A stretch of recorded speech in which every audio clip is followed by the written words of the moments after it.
And we're live.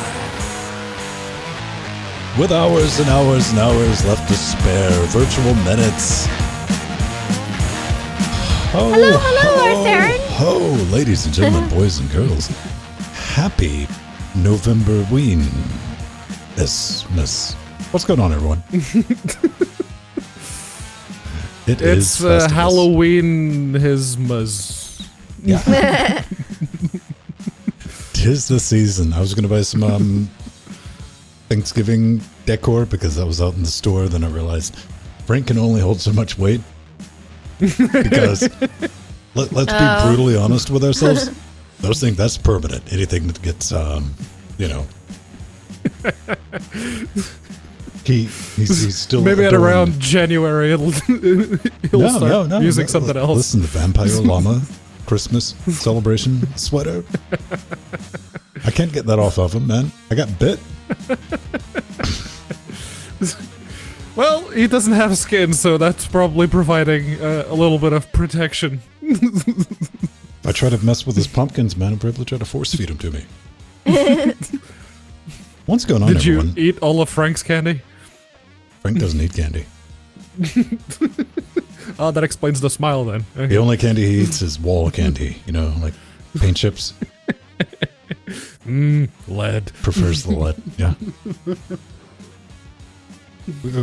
That's right. That's right. Frank's the snack, Pedro. Inertia Twitch looks better. It's a lot higher quality than YouTube. What's the advantage of Twitch over YouTube Live? Gaming.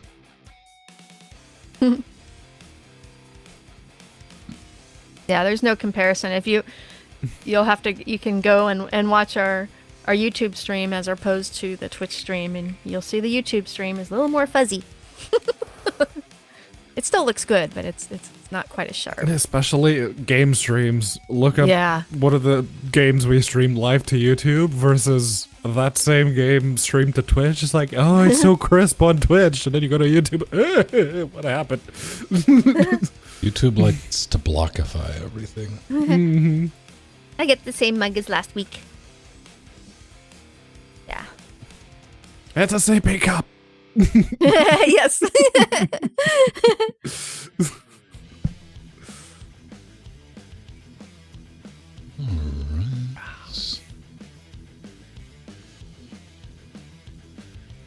I almost want some tea. It's almost that. I got the weather thing working in XFC. I had to recompile the library.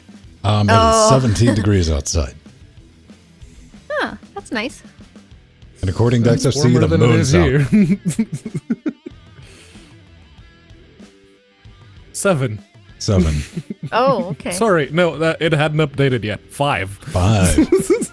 It is most definite. It's probably like 20, 22 degrees outside. 5C. What's up with that wallpaper, man? Jeez. It's the put it down. Coliseum. All those icons. Yeah, this is my work phone, so. Oh, I see. Yeah, it's got all of the apps. This is how many icons I have in my desktop. You got a lot I use the you got folders. Them grouped, yeah, I use the folders, but I hate them on the desktop itself. So. Let's see. On the personal phone, I do still have a few around the bottom. Now I like to group things in folders. Literally, these 15 apps are the ones I use. So, yeah, they're all there. Well, you got Pedro B. Do you have more notifications? Yeah.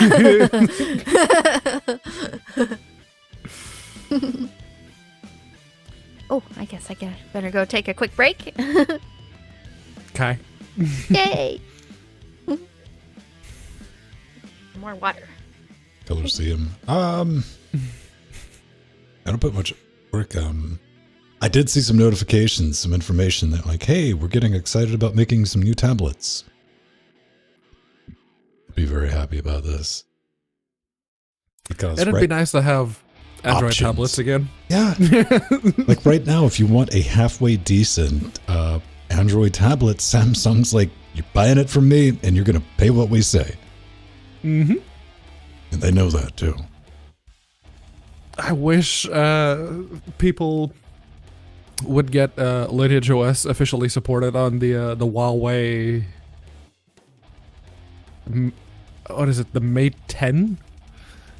Because that's a really nice looking tablet. It's got a very nice screen. But yeah, it's Huawei, so until Lineage works on it, it's like no.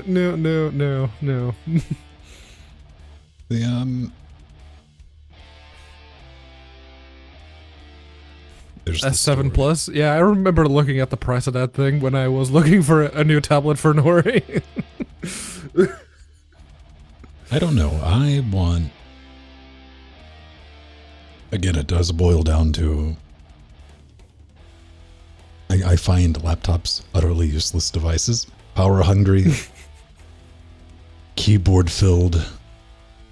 I mean, I do like the keyboard, but when it comes to power, this one doesn't suck all that much. Pine book. But I mean, on the same note, I mean, I want like a 13.5-inch octo-core with... Basically, I want a Chromebook running Android OS is what I want, because I want about 4 to 8 gigs of memory RAM.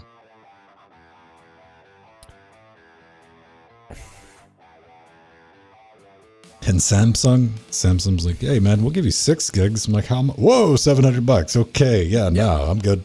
I'm good.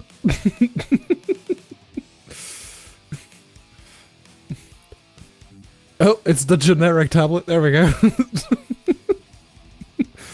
Doesn't even have a brand. It's a MediaTek processor. Yeah. Go. Well, you see, that's where you got to like throw the thing on the end. That I would feel comfortable going to sleep while charging overnight.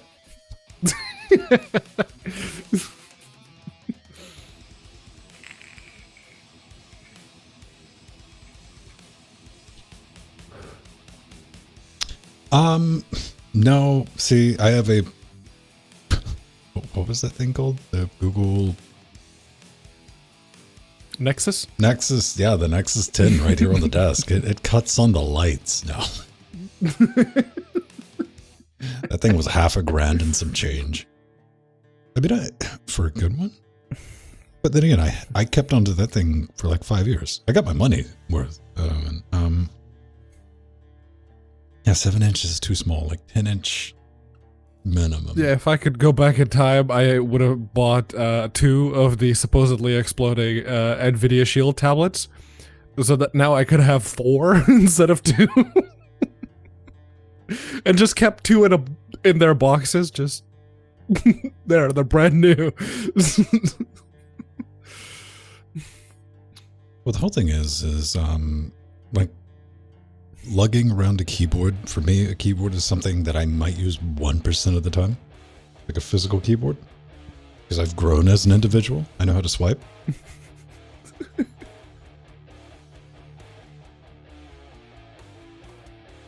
And if we're going to be doing any type of like serious word processing, I just pull this out of my back pocket. I carry this with me everywhere.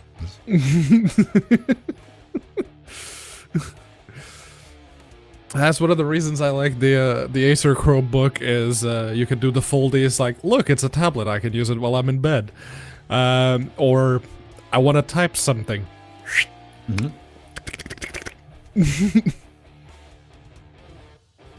It's a little too thick, and for a 11.6-inch screen, it takes up the same space as the some of the 14-inch laptops that I have. It's got those big chunky bezels, so yeah. The Pine Tab. The original Tegra. Yeah, I'll be honest with you. I mean, the 2017 Amazon budget 10-inch tablet, if you take that thing, you lobotomize it, put a copy of Lineage on it, that's a usable device for $100. I had the Tegra 3 Asus transformer tablet that also had the keyboard dock. Oh, that was so jank. I thought it was amazing at the time, but looking back now, that was a janky tablet. See, I don't even mess with that. I like the idea of that, but then I laugh about it when, you know, I buy all of my tablets, even I have a Bluetooth cover with a keyboard built into it. First thing I buy. On that one, it's like, but that's a horrible keyboard, old man. Then I'm like, I'm not going to be typing on it a lot.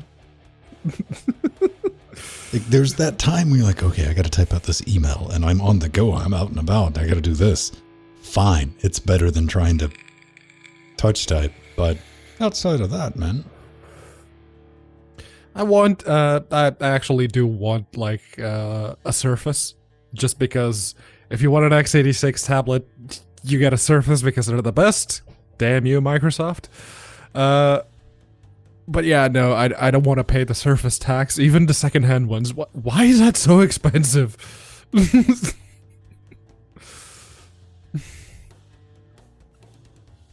Nexus 7.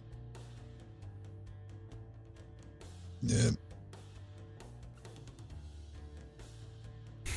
If the Nexus 7, the original Nexus 7 was built anything like the original Nexus 10, it's pleasant to take apart as long as you don't mind, and because everything is screwed in, nothing's glued. That's better than the Shield. Yeah, but I was like, oh no, like in a good way. But your screw organization, like hair screws, you're like, does that thing does it exist? All right. Fine. You do realize why it's so heavy, though, and it's not because of that 9,000 milliamp battery. Yeah, probably. Strider also likes Intel processors. He does. He does everything he can to only buy Intel. To like stick it to AMD. Teach him a lesson.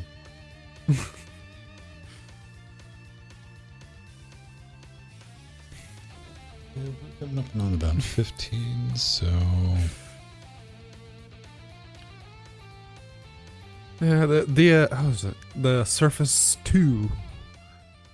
It was really nice, and I've been trying to find one because they're old now. I've been trying to find one for cheap on eBay with the keyboard cover. Mm-hmm.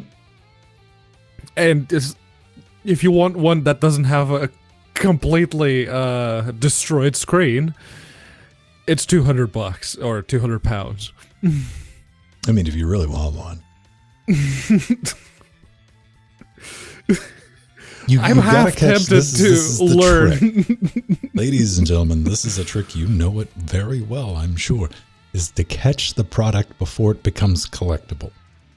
You got to catch it right at that dip where it has no value except for the parts. Then it starts...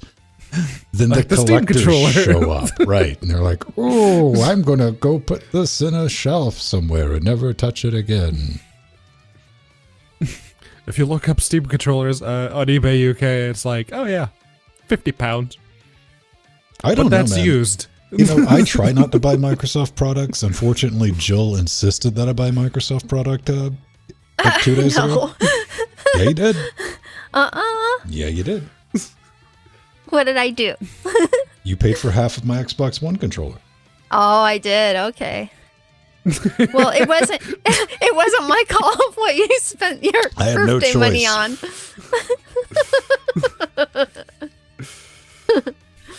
None. Yeah, I'm waiting for more reviews of the DualSense, the DualShock 5. Yeah, you gotta help me with that. I'm looking at the picture. I'm like, that is one of these with a bigger touchscreen. Yes. But supposedly it uses X input instead of direct input. And?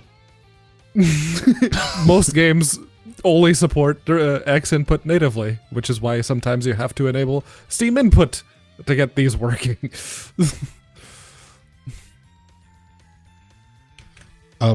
You know this thing that... I'm going to blow your mind, Pedro. I'm going to install Steam for you. I'm going to open up a whole new world for you. But that's the thing. There are games that even if you turn on X input or Steam input, they just ignore it because they use their own built-in whatever input system it happens to be, and it completely ignores the Steam input, which is annoying. First off, think Thank you, Arthur. Second off, if you're playing your piece with the PS4, you know what you're gonna get. Be grateful it kind of works. It's the best controller, though. No, it's not. It's a dumb little controller. If you have unmatched asymmetrical hands, it's the best controller. For you, maybe, because you don't want to like use your Steam controller, which is the best controller. It's too big. That's the big downside of the Steam controller, is that it's a little too big, and I can't have my fingers on the triggers and reach the face buttons. What? Are you trying to imply that all of a sudden you don't know how to play with your toes? You know, I never learned. Yeah, like you, Pedro. It's way too big for me for my small hands. But I love the feel of it, and I love the bottom pedals. There's certain things I love about it. I could just use it shrunk. If I don't have to use all of the face buttons and the right bumper and trigger, then I love the Steam controller because I can remap what would be otherwise the left analog stick, and remap that to the right areola. And then I don't have to move my right hand at all, and I can just have movement on the right areola and do everything else with my left hand. That's perfect. For that respect, it is the best controller still to this day. But of course, now Steam lets you rebind everything in these too, so... Nice. It's like Valve undercutting themselves. Yeah, Daisy. That's what I liked about it too. It's just my hands are so small for it. But So, Pedro, I love the feel of it. I got an idea. All right, hear me out. Yeah. See, I need one of those, but it has to read my mind, so I don't have to move my head. Nuh-uh. This is going to come with a blindfold. Yeah, Mir. I like my Game Sire too. That Pedro got me. That one fits nicely. In Possibly my a taser.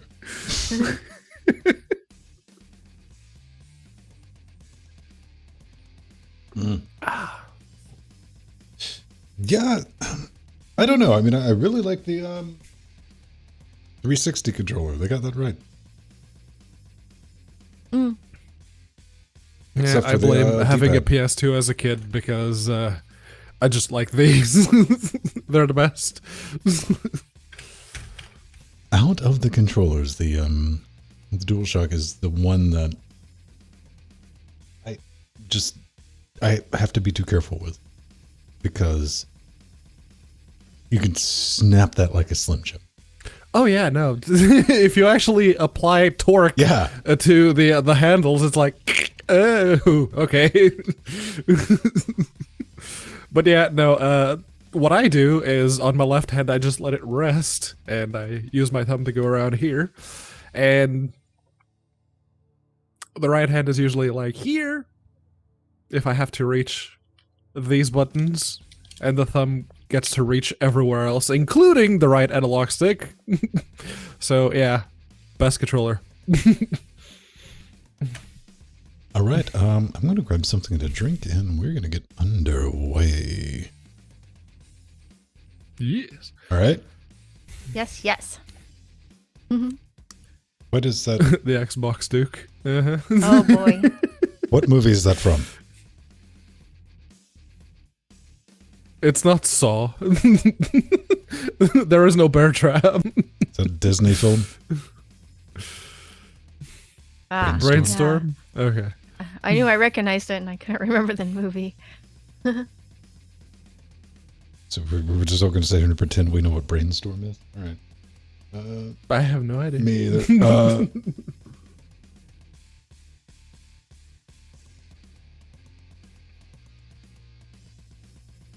1983. Yep, that's why you boys don't remember. That's right, Jill. You were 8 years older than me in 1983.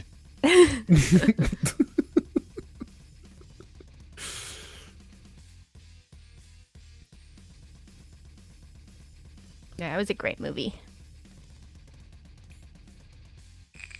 It has, it had Alan Fudge.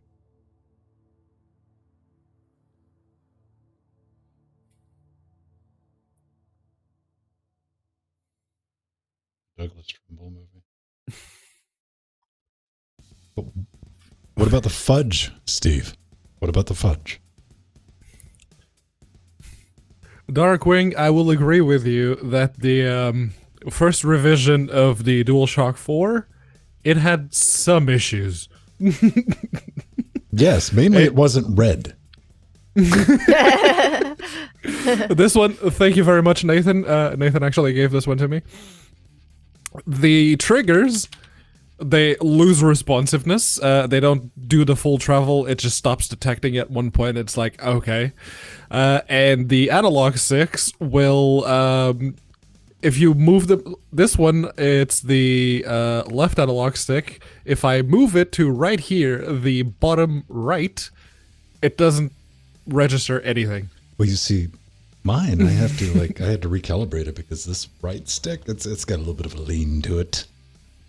I'm like, oh, we got to rework that. And you learn that. And you're like, man, I'm spinning around randomly and often in this game. What's going on? Oh, got it. Yeah, if the game has 0 dead zone, one of the things I noticed is if I let go of one of the analog sticks a little too quickly and just let it snap back to the middle, the character will do the... It's like, okay, let's increase the dead zone a little bit. There we go. And you see, you got to have very little confidence in yourself because the first 8 or 9 times that happens, you're like, oh, I did that. That was me messing up. Wait a minute. Yeah, no, I noticed that when I started playing Dark Souls 2, because there's some precise platforming you need to do in that game. So I was doing like to just scooch a little bit at a time, and it would get to a point that my character would move forward a little bit and then immediately turn back. It's like, what the hell? Why?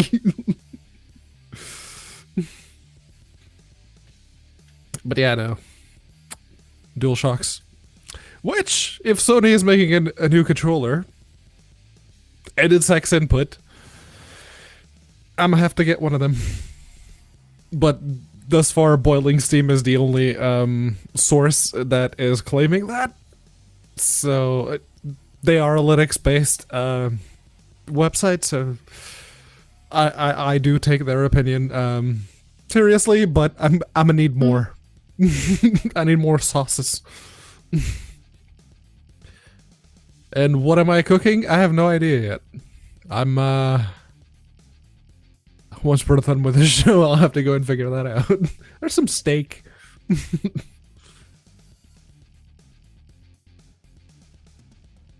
Oh, metal ones, nice.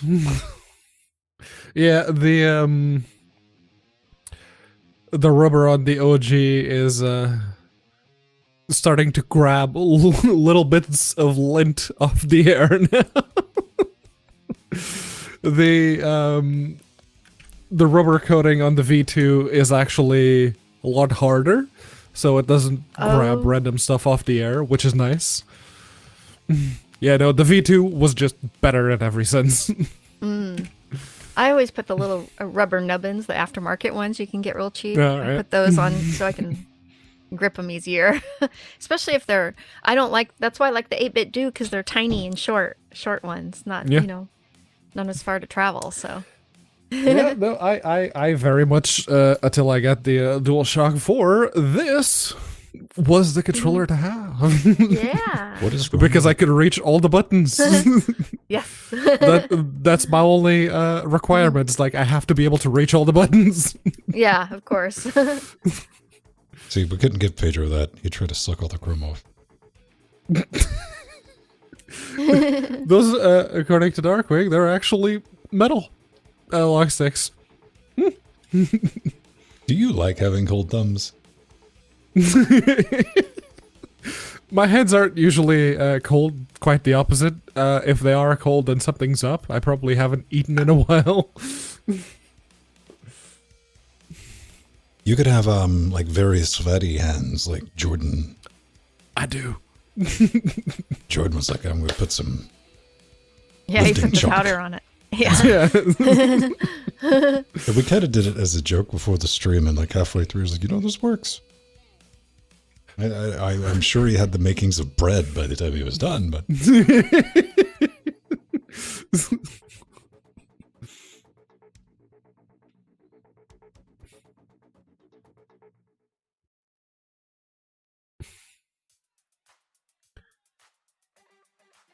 The XMP or whatever they called the Sony operating system, it's BSD. Yes. All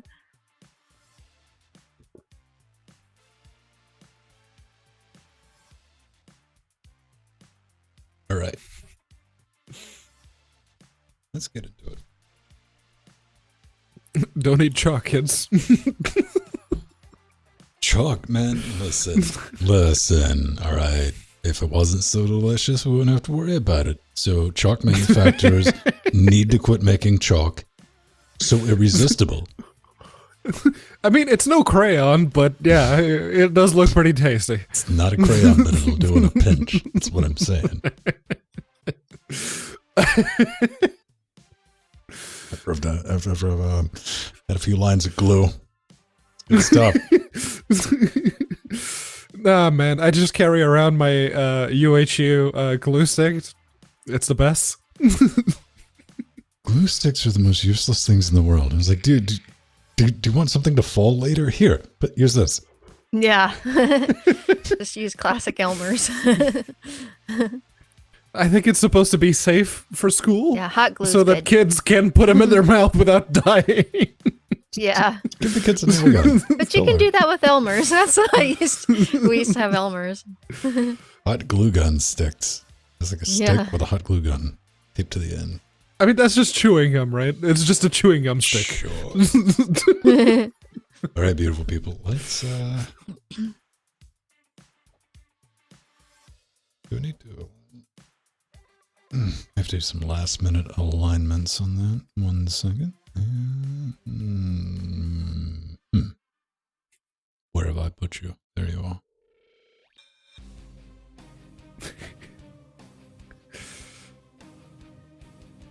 Okay.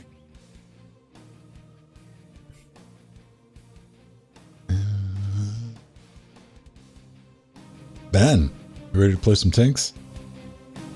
Yes, that's what it does sound like, yes.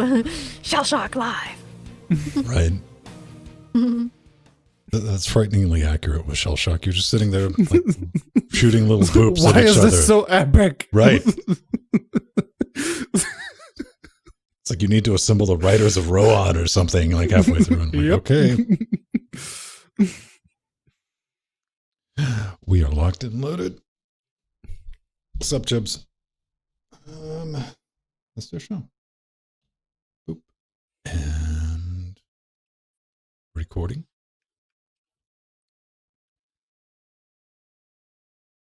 Too easy, Steve. Too easy. And welcome back to Linux, weekly daily Wednesdays, where we can sit back, relax, take that midweek break, talk about some of the fun things we found going on in the world of Linux and open source. I'm Vin Stone, joined every week by Jill Bright and Pedro Mateus, and you at home. Hello, hello. Watching us live, man. Big week, busy week, all kind of week. It's no longer my favorite 4-week block of the year. October is over. I'm a little bit sad about that.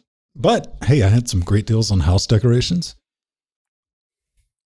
which, pretty happy about. Listen, have no illusions, kids. 90% of my house looks like regular house, but that last 10% looks exactly what you would envision my house looks like. So there is that. What's everyone been up to? Pedro, you've been playing a game, man, in like Discord. You've been posting pictures of what I can only assume is Minecraft with wheels. Yeah, without the digging. You just put some towers, some resource extractors down to do the digging for you. But now, thanks to a certain mere PPC, you may know him as Patrick, decided, you know what? I'm just going to mention that the developers of Windward have actually created, or the developer, I should say, have actually created another game in preparation for Windward 2, which is Project 5 Sightseer. And 10 hours of my life have already been taken away because Project Sightseer is basically Windward, but land-based. And there's a lot of just exploration, meandering about without an objective. It's the kind of games that Ven wouldn't like. But it is. It's very much my a chainsaw, so to speak. Also, the other thing that I started playing around with some more was the Pinebook. Completely nondescript black laptop. Yeah. It's, once I managed to get it in my head, it's not an x86 laptop. Just stop treating it like one. How long have you had that? A couple of months. As you were. So yeah, once I finally stopped, it actually, okay, it's an ARM notebook, let's just see what we can do. And I actually got a bunch of open source game engine reimplementations up and running, and they work really well. Being able to play Diablo at 1080p on the Pinebook Pro, it's really nice. Also, got another soldering kit. It's got teeny tiny little LED screens. So yeah, once I'm done soldering the LEDs to the little hourglass one, this one comes next. It comes with a buzzer. It has a buzzer. Oh, that's cool. It's going to be interesting to see how Nori decides to force feed it to you. What's up with you, Jill? Oh boy, I have a lot going on. The big news is now I am hosting the Destination Linux video podcast each week with Noah Chalaya, Michael Tennell, and Ryan Dosgeek. And it was really an honor to be asked. And nice. The announcement goes out today. And of course, LGC is my first love, and you can always find me here. But if you want to hear more, then check out my journey on Destination Linux. Yay, so exciting. Man, we were talking. I got a couple things going on. A couple things we were talking about in the pre-show. I've got a new access point for you in the studio. And of course, it's a MikroTik. And MikroTik's like, hey, man, do you know what we need in a basic plain access point? I'm like, what's that, MikroTik? Route OS, half a gig of RAM, 64-bit ARMs. I'm like, but it's an access point, MikroTik. It's like, you will learn unnecessary things to set this, which I will. I look forward to it later this week. That's the thing. That's going to go down. But we were talking about just, we can understand like podcasting as a whole, at least for me, maybe I'm alone in this. It's my generation's pirate radio.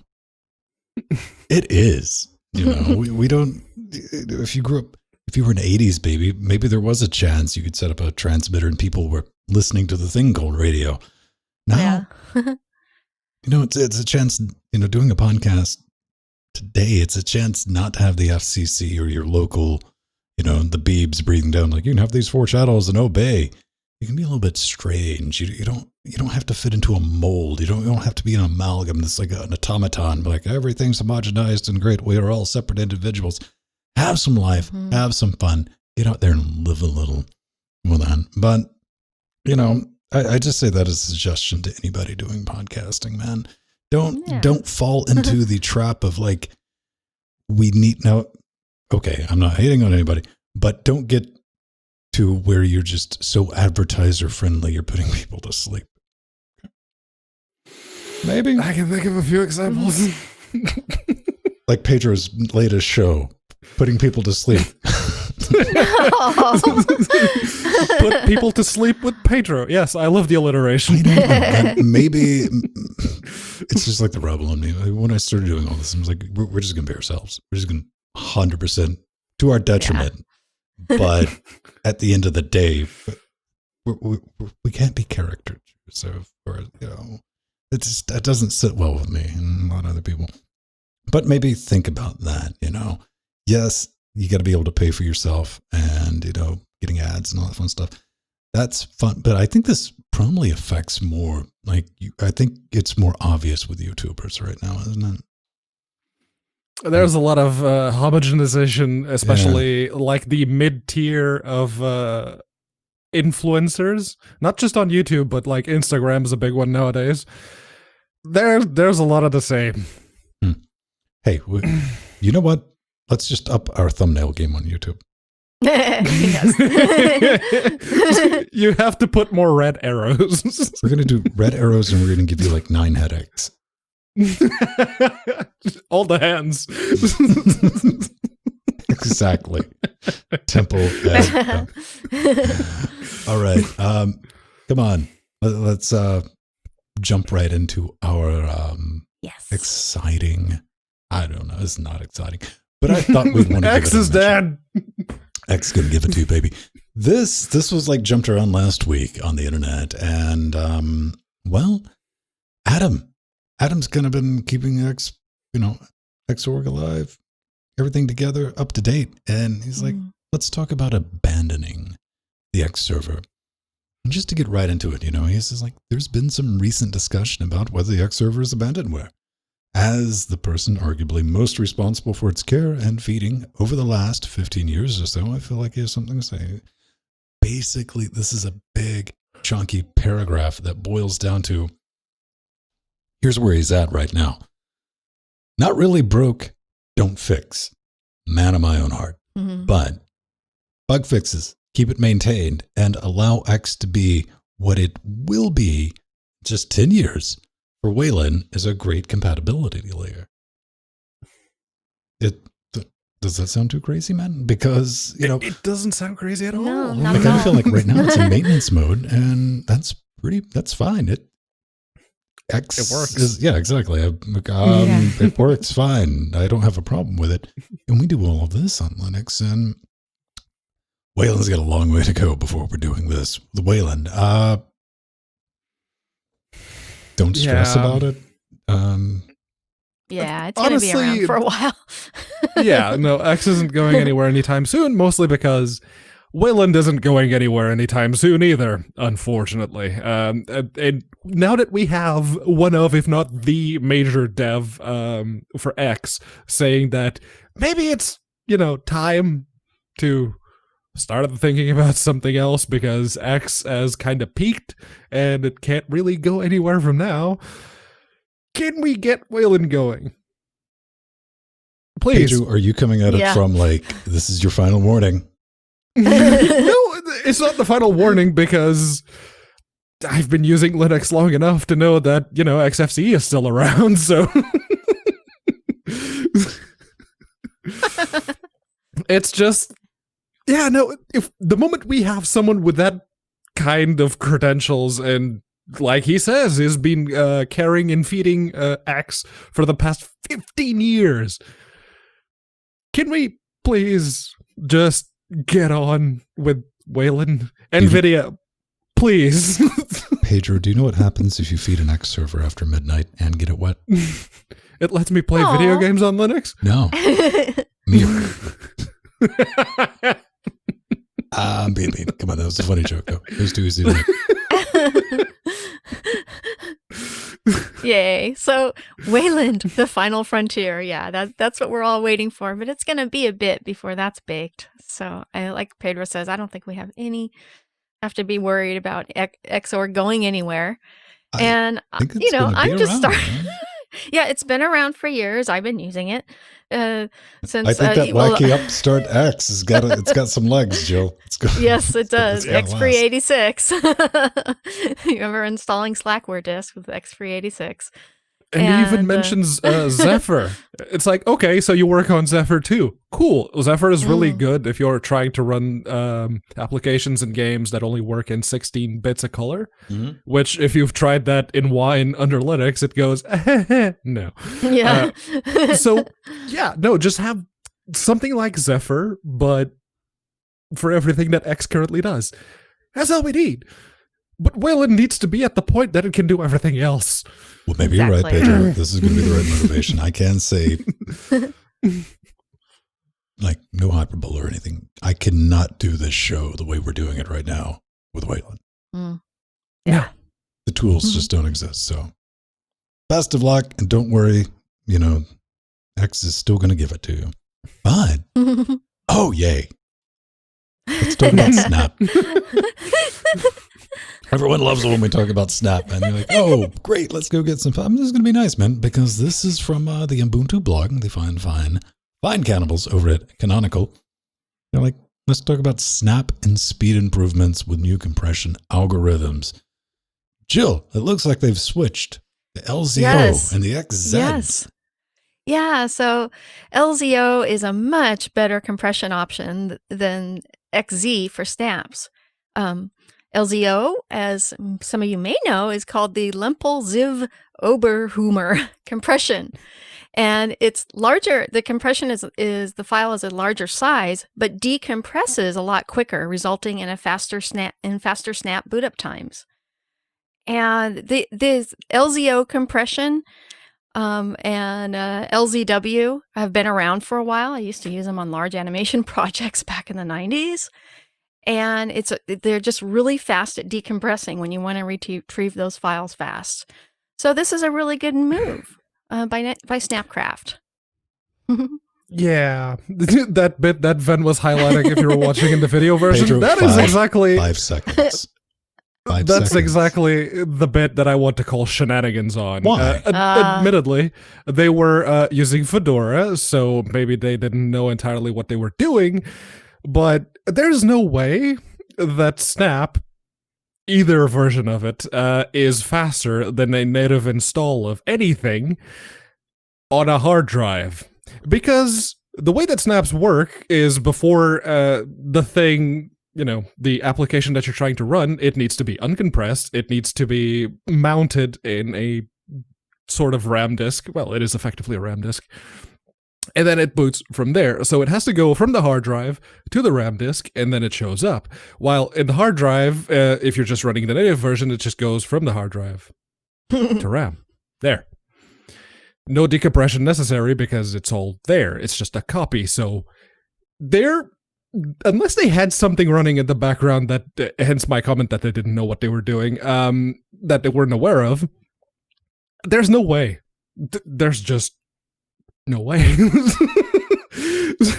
So, nice try. All of the other benchmarks, those are about what I would expect if you're changing from one compression algorithm to another one. So you were calling shenanigans on the 5 seconds? I'm calling shenanigans on snaps being faster than native, yes. Okay. Because as they spent the entire rest of the article basically proving what I've been saying for the longest time, exactly right, that makes 2. It's the GNOME project and snaps now. That's the one point I call shenanigans on. Everything else, I'm okay with. So you're saying it's not a good thing that snaps are getting faster? No, I'm sure it's a great thing if you use snaps. Personally, I believe that they've made it so fast that you can't even fathom. You can't. Your simple mind can't comprehend the new speed of snaps. So they're quantum snaps now. You can have that one for free, Canonical. Quantum snaps, baby. I don't know, man. I want to say good on them. You got to try it again. Mm-hmm. This goes back to, things like the Ubuntu phone mirror stuff and like Snap. I understand, like, hey, one of these days we're going to find a problem that containerization on the desktop solves. But they will create that problem if they have to, because at this rate, it's not happening. They're still trying. Here's my whole thing. They're trying.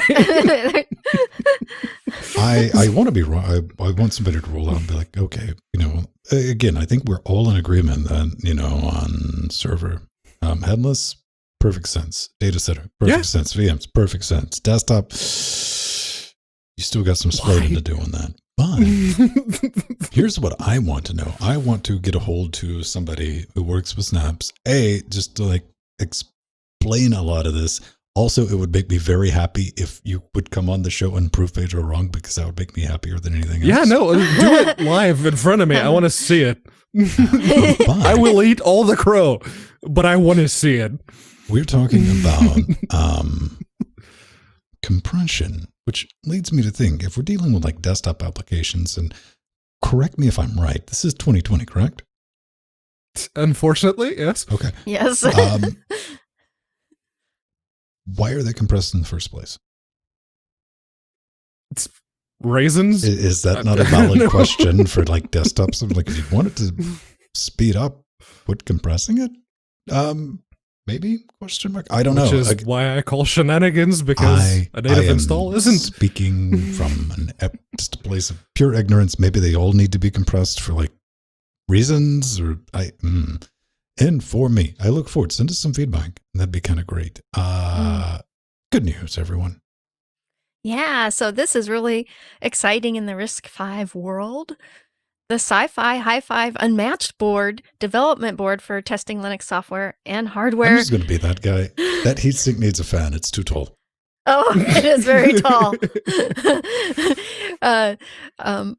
Board has been released for the Open RISC-V architecture. And actually, it's only, and this seems like a lot, but it's actually inexpensive for a development board at only $665. It is Too definitely a cheaper option, but it is a lot cheaper, Pedro, than the previous development boards we've talked about that were thousands of dollars that were RISC-V. And but what's nice is this one comes with all the usual PC connections and ports in a mini ITX form factor, which is wonderful. So Ven had a lot of details and specs to say about it. I do. Somebody needs to Bing suggest quantum snaps, though. They already did. Okay, good on you. Arthur already did. You're brilliant. I love you. So, yeah, man, let's talk about the specs for this thing, because you're going to be getting 8 gigs DDR4, 32 megs quad SPI flash on board.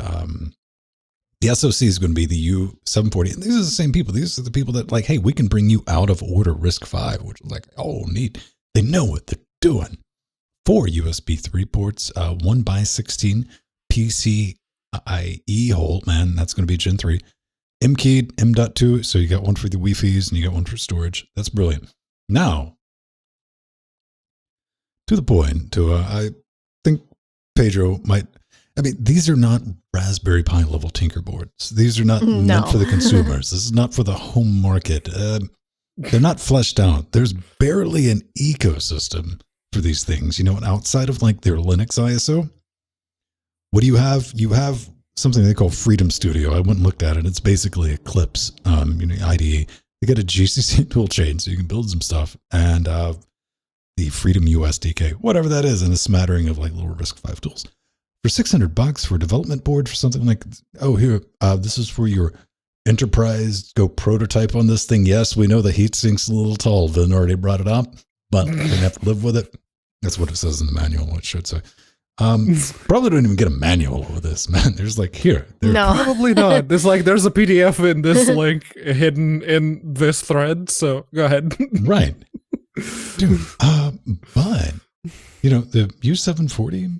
You know, all right. I get it. Again, I do. ITX form factor too, which is kind of yes. Yeah. ITX Wonderful. is nice. There was that micro ATX before, which also very expensive. It's like $1,400 for that micro ATX one. Yes. Look. It took me a long time to convince myself to get my hands on this Pinebook Pro, and that was only £200. $665. No. No. I don't think it's meant for you. Clearly. Not at that price it is. I would like one to play with just to see what I can do with it. Like audio side, but I'd be deep into like how good is the tool chain for getting everything built, and I don't know, that's probably a time vamp. Right now you're developing the tool chain. Yeah. It's like, I remember doing this. So maybe not. Maybe you want something that's a little more, I don't know, x86y in your life.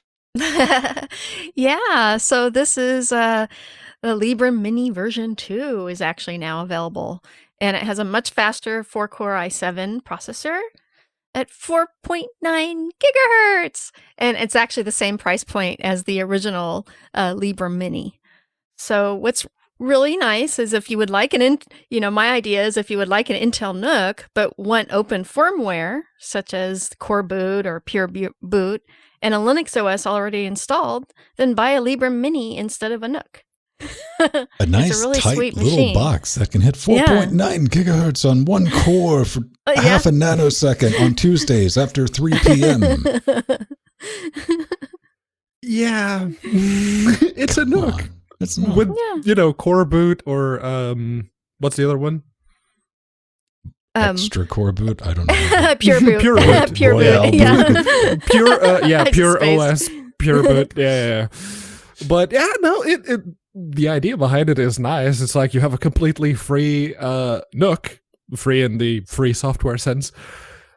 Yeah, that's what Librem does, and having a admittedly gimped, not the not the image manipulator, but a reduced functionality version of a desktop PC. I guess it's a start for if they want to have like a full-on mini ATX or micro ATX size desktop PC that you can then populate with the Intel graphics card that's totally coming out next year, you guys. Use the Nook for what you're going to Nook. And I mean, Nook is going to Nook. Also, $700 for a Nook. Not a bad price. Nope. I looked for like these two boxes on the site here. These are old Dell 3010s, and I really wanted to like have like a nice little stack of Nooks for like multiple boxes, but I could buy 5 of these Dells for the price of like one outfitted Nook. So it's a good price. Yeah, good for the complete system, because they come as bare bones units. So. And, yeah, except this one does come with 64 gigs of RAM. It already comes with what you need. It comes with RAM and the processor. Yeah. Do you have to provide the storage? That's the one thing I couldn't see. Storage is okay. Memory at $699. Yeah, you do have to add that. You're going to get 8 gigs, not 16 or 32, and you're going to get 250 gig SATA storage. Okay, so it comes with the SATA SSD. All right, that's cool. All right, and the power block. Now, how much would you pay? Yeah. Yeah, no, if it's a complete system for $700 for a Nook, yeah, okay, I've seen much more expensive than that. Yeah, that's what I was impressed. It was an all-in-one system. It's a decent price, especially if it's thrown in the power plug. I mean, yeah. Okay. Which I'm joking about this, everyone, but if we scroll down to the bottom, the first thing is like related. Wait a minute, 60. That better come with $60. And it does. It does. I had to go do some searching because I was going to talk some smack if they didn't throw in the power cord. Yeah. But they did. Good on you, lot. Good on you, lot. Pine communicator, Pine phone. Who was it in Discord? Get his Pine phone earlier this week. Katana Steel got his. Artherin already had his. Sandy already had Sandman. his as well. Yeah, and they're playing around with it, and it's a cheap device, right? And I say cheap, like you can just pick one up to play with. I'm like $100, something like that. Yeah, the 150 I think for the Pine phone. It's 100 for the tablet because it doesn't have the 3G module. Right on. And yeah.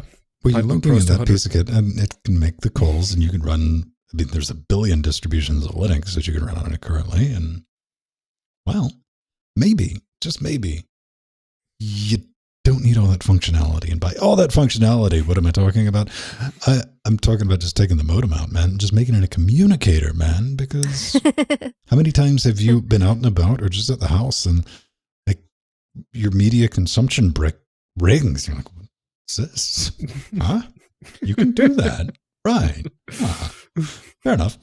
And they're going to pull that out, but they want some feedback. And what am I talking about? Just get to the point, Fed. I'm talking about the Pinecom, which, all this is going to be in our show notes, so you can go take a look, give them some feedback. They are thinking about basically making a Pine phone minus the modem to the only thing I'm seeing in here is, will not feature a USB-C alt mode video output. Okay. Will be smaller than a 5-inch LCD panel or less. It's going to rely on Wi-Fi. Okay. Here's where I'm at with this. Basically what you're describing is a media consumption device that doesn't have video out, and you want to make it smaller than 5 inches for the view screen. That's cute. Yeah, I totally agree with Vin. It needs a bigger screen. And the Pine phone has a 5.95-inch screen, and the Pine tablets have 10-inch screens. So how about the Pinecom be, say, 7 or 8 inches? That was my 53. idea. So you have an in-between. So you have an in-between. You see that wall? Yeah, that's Right. my Pinecom. And, currently my Wait, OnePlus One, Okay, my here's the catch. trusty... Here's the catch. It's 53 inches, 720p. 53, 720? Ew. At least 1080p so you can have the Retina like 2x scaling. Pedro, I Yeah. just knocked it down to 480i. Keep going. What about 360, Vin, or 240? So recently, I just moved from my OnePlus One to a newer OnePlus phone, and I'm planning to use my OnePlus One as a Wi-Fi tablet around the house. So I really think that the Pine phone should consider keeping some of the phone functionality, such as the GPS, in it, so you can use it like a phone around the house without a modem. So. Yeah, media consumption bias, but it lives somewhere in between phone size and tablet size. Yeah, we could call it a tablet. Wait, what were you saying, Pedro? Yeah. I don't know. I'm just trying to imagine just consuming all my media on a screen about yay big. No. No? No. Well, you could type on it. this- You could write novels. Doesn't have a keyboard. Yeah. No, last week I questioned. I didn't question. I basically implied that teeny tiny little 5 megapixel camera module was basically e-waste. And once again, here I am questioning the usefulness of something made by Pine 64. Or in this case, they haven't made it yet. They're just asking for opinions. Please tell them that no. The Pine phone works for what it is. Right now it's a tinker toy, but you remove the modem 3G LTE thing. Why? Okay, you get LoRa and LoRaWAN going, so you can have Listen, Pedro. Privacy-focused Pedro. walkie-talkie. Pedro Mateus, listen. We get a pretty big run of these Pine phones with bad modems, okay? I get it, I do, but again, e-waste. No, I don't know. I mean, I like everything about it, but it genuinely becomes a media consumption device. And let's be perfectly honest, most people, you don't use it to make calls, but you need that modem functionality so you can go out and about. So you can have the internet on the go, yeah. Yeah, so you can go to like large concerts and movie theaters and make payments with the the thing that it doesn't have, NFC. I don't know. Best luck. Go give them some feedback. That's why they open up stuff like this, which is a smart thing to do. And don't worry. Anything that Pedro's still trying to figure out that what is Pine Books for. So I think I have now. he spent all of last month wearing it as a hat. All right. Just keep that in mind. It was a cushion. Admittedly, it's a bit thin, but it was a nice cushion. Sturdy. At the end of the day, Nori, you won. I'll send you your 10 quid. Okay. Let's go to plasma system monitoring, man. As much as I like to rag on people who like the blinky gooey stuff, Pedro, you will always come out and champion like blinky gooey forever. Why do I have a memory leak? Someone has to, because both you and Jordan were very clearly against it. So I'll be the one to like the blinky stuff and the nice pretty gooeys. So yeah, Plasma System Monitor has a new preview that's been released. You can see what the up and coming stable version will probably look like. They do say that this is very much still a work in progress. It may be subject to change, not limited to just the big overview tab, but also the individual ones that give you all the circle graphs and everything else. And it reminded me a couple of weeks ago, I can remember if it was the pre-show or the after show, that I showed a screenshot of the current version of the Plasma System Monitor on Discord, and Van was absolutely flabbergasted.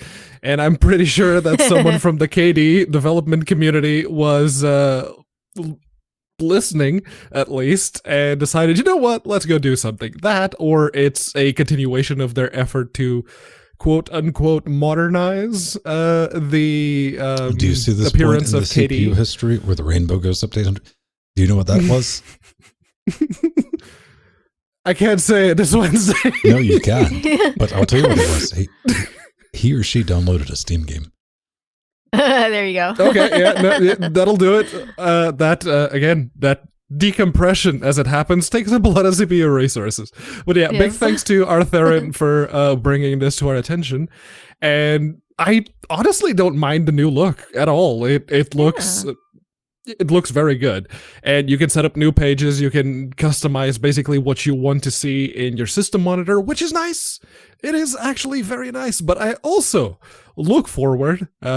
This is where we get into sarcasm town. I look forward to the spectacular ways that this new and improved system monitor will break, and will break the rest of the system around it. Listen, it might leak a few gigabytes memory, but hey. Yeah, it might take up all of your swap until the system goes, oh, wait a second, that's using too much RAM. It might crash Plasma? Nope. That's unheard of. You can't do that because Plasma get jelly.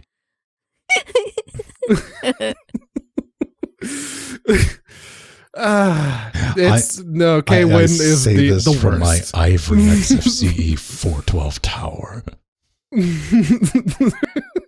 No, K-Win is the worst, and now I have systemd. Basically, I set it up to the moment it starts using anywhere above 2 gigabytes of RAM, it just goes dead. Well, Pedro, do you know one of my favorite things about Linux distributions are? What's that? Giving them nigh unpronounceable names. This one is pronounceable. It's Dahlia. Yeah. Dahlia OS. Set somebody up for a joke. Boom. Crushed. But in any case, this is Dahlia OS. This is technically doesn't really qualify as a Linux distribution. It does make use of Linux, and the other thing is Fuchsia, which you may remember as that operating system that Google is currently working on. Developed by Kitty Cat. Yes, there's a kitty cat and a hipster. I'm not sorry. But yeah, no, they have a website. It's dahliaos.io, and I read through the things, and I read through the latest release, and they were saying, oh yeah, it's 85 megabytes. It doesn't support Wi-Fi. The current version doesn't support EFI, but if you download the older version, they did get EFI let's roll working it on back that. just a hair fuchsia. That's that thing Google's working on, right? It's totes not Android. OS, right? Mm-hmm. Supposedly, I think that the general consensus on the internet was that it would replace Android at some point. Not there yet. Most definitely not there yet. And there's some performance issues with the desktop environment because it's trying to do certain things that don't really work yet. So I guess it's a proof of concept, and using, not having a kernel to run the rest of the Fuchsia toolchain is probably a good thing that they decided to use Linux. Although at this point, what's the point? Because I thought that the whole point of Fuchsia was to get away from Linux. Was Google's attempt to just like, okay, we did the Android, we did the Chrome OS. Can we do our own thing now, please? Yeah. I don't know. Well, they're supposed to have 2 different builds. The Fuchsia OS kernel, which is the Zircon kernel, and the Linux kernel one. So they're developing in both areas. And yeah, that's a good thing, especially for, helping Google out with making their new OS for the phones. So I guess this is how it's starting. It's what do you think's going to happen first? Let's be honest. Will we be able to buy a Google device running Fuchsia 100%, right? Or will I be doing all of this production under Wayland first? Which one's going to happen? Fuchsia. Fuchsia. Yeah, I think that's coming sooner. So like 9 years. And no, Fuchsia will be dead. Google will have deprecated Fuchsia before Wayland becomes a thing. Yeah. Well, there we go. That's too easy, though. Google's just going to do that for fun now.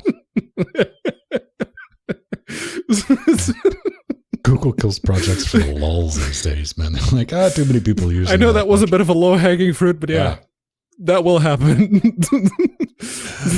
I don't think that's a good transition from low-hanging fruit, but hey, if you like what we do, you want to kick us $1 a week or even more, that'd be kind of brilliant. That's how we finance everything. No big bad ad breaks on mattress. We need to do a mattress ad one day, though. We need to see what we can do with the mattress ad. Patreon.com/Linux Gamecast. Hop in there, get access to our Discord, get access to our show notes, become a sea monster without Trividi. We got levels for days, executive producers. Chicago even does a thing. You can even hop on the show. We do appreciate that.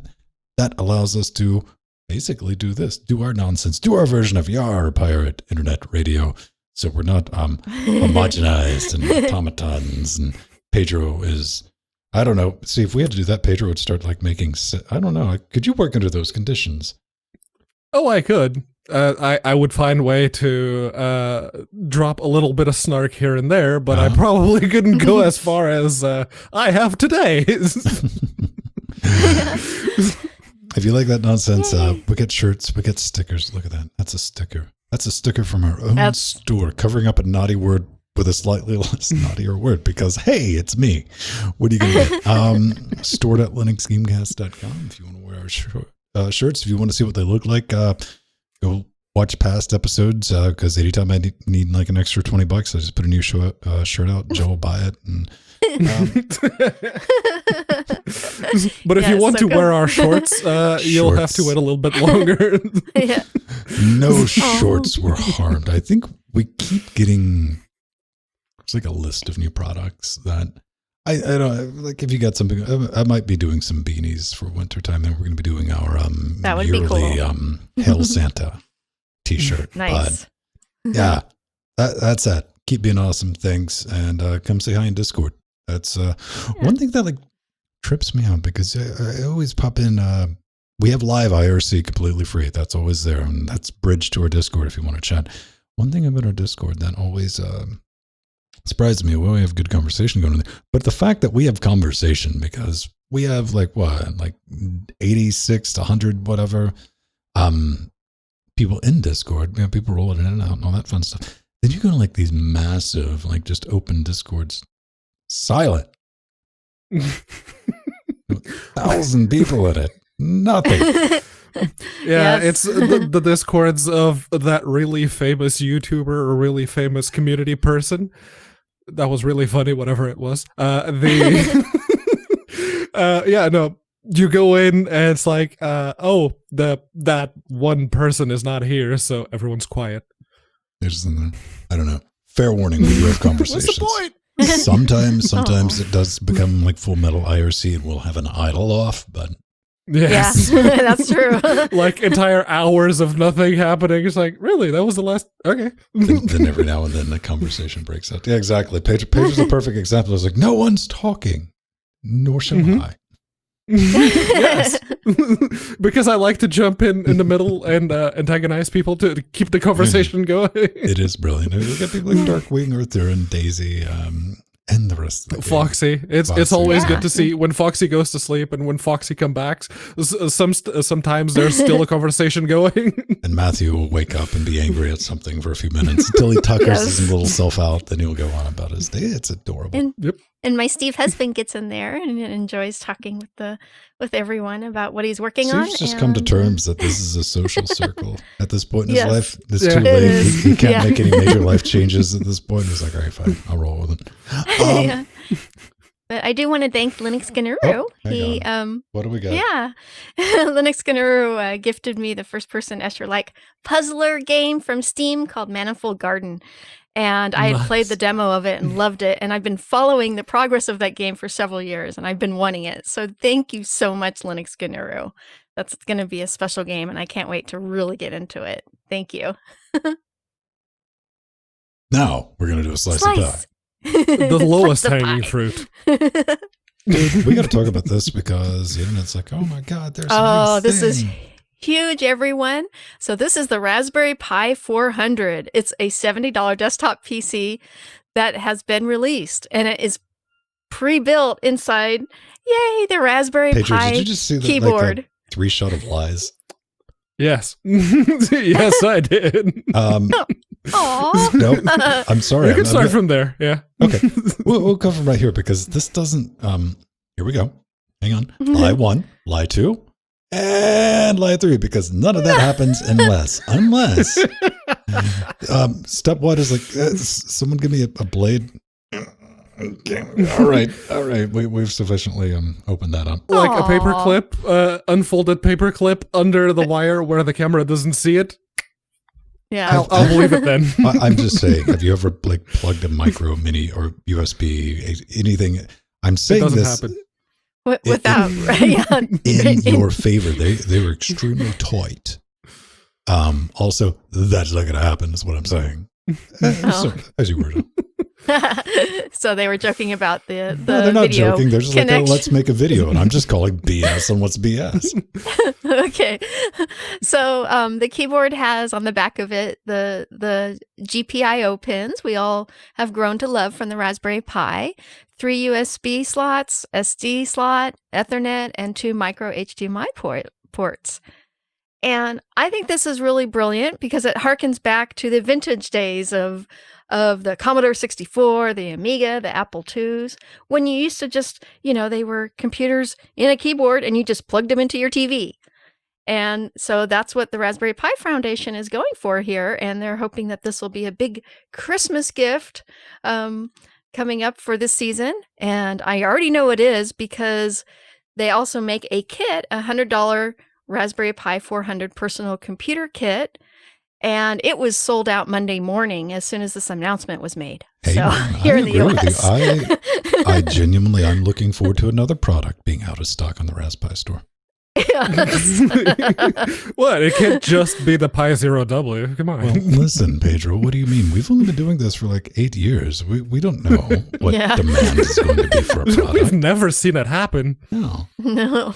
Even though I do like that Pedro was like, I could walk over to the store and get one. Not during these troubled times. Was it not open? Lockdown. Yeah. They don't have curbside pie. No, unfortunately. And it's that entire shopping center that's closed, so no, can't go inside. Yeah, so the kit is really awesome because it comes with the official Raspberry Pi mouse and a charger and the SD card with Raspberry Pi OS on it and HDMI cable. So it comes with everything you need to just plug it into a monitor. Or a TV, if you will, just get a little converter for the HDMI. And it is CRT. the fastest thing they have right there. You want to Because use it's CRT. a new revision of the 2711 Yeah. SoC, because this thing's clocking in at 1.8 gigajoules. Why? How could it do that? Well, I watched it tear down, and there's a big chunky metal plate. It's kind of acting like, I guess, is an RF shield with like this little tiny piece of thermal goop pad like stuck just to the CPU, and I'm like, that'll do it. That's how you hit 1.8, kids. I think like at least half of the internet, and I was like, oh, so this is the 4 gig version, implying exactly what I'm implying. I'll wait until the 8 gig comes out. Yes. Because it will. Hipster form factor, got to approve of that. I did have the pleasure of seeing some people online, and by that I mean Reddit, complaining that it lacked a mechanical keyboard. Yes, that would be something someone would complain about. Like, Well, I'm sure you can modify them if you wanted Current to. your argument, yeah. It's useless. It doesn't click and make noise. It doesn't even blink. Just get a Raspberry Pi 4 and put it in a mechanical keyboard. That'll solve that problem. So what do we have at the end of the day, man? We have a modern ZX Specky. Yes. That's it, man.